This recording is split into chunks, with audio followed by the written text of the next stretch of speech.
2019 to 2025, and next year will be 2026. It's been an eventful journey for the economy. I mean, we've seen the pandemic, we've seen the supply chain disruptions that were caused by geopolitical conflicts, and now we've seen the headwinds caused by tariffs.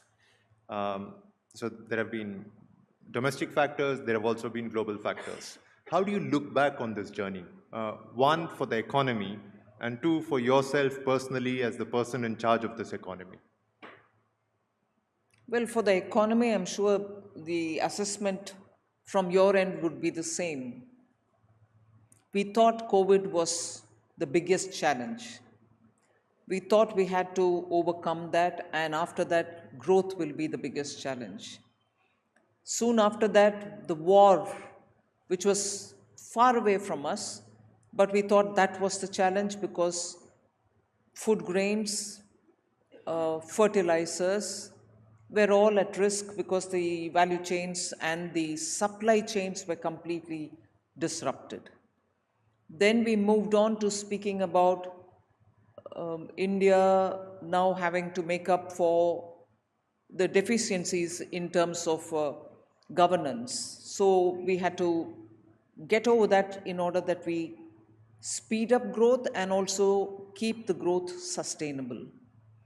Then, of course, we had the election, which took away major part of our capital expenditure. So each year, the reason why I'm listing it out is to just remind ourselves that Indian economy has gone through some of the biggest, I mean, Sukumar might say, in a sequence you presented so many budgets, but equally when I bring my personal assessment into this, equally the Indian economy probably has not seen a sequence of challenge uninterrupted, most of which were coming from outside. So with all that happening, then 1 year of election, but we've had our trouble with our borders, which has always been both through the state actors and non-state actors.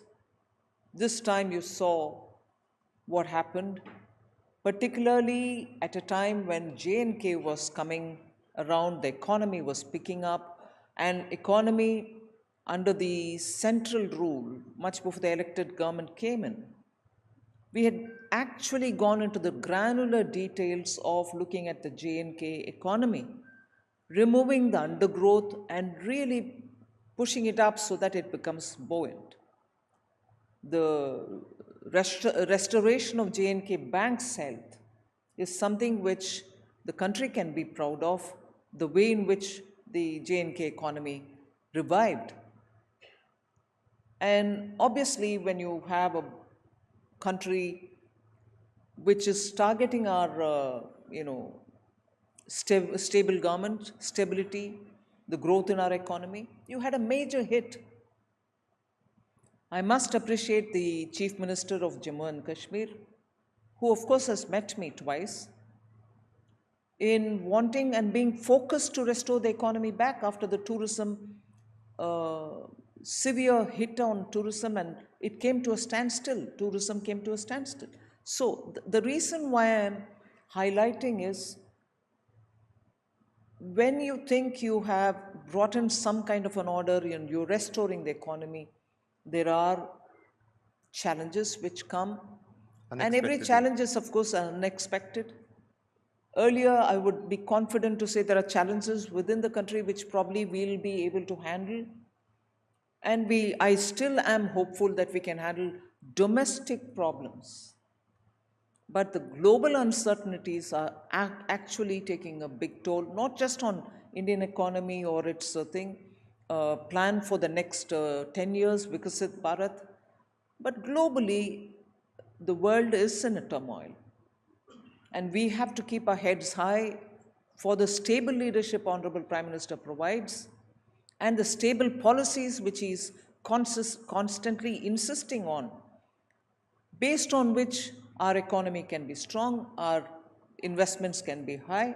And of course, I would lose no opportunity to praise the Indian retail investors who have done brilliantly well in understanding the market and coming in with a bit of a risk element on board, still coming in and not just being safe by keeping their monies in post offices or banks fixed deposit.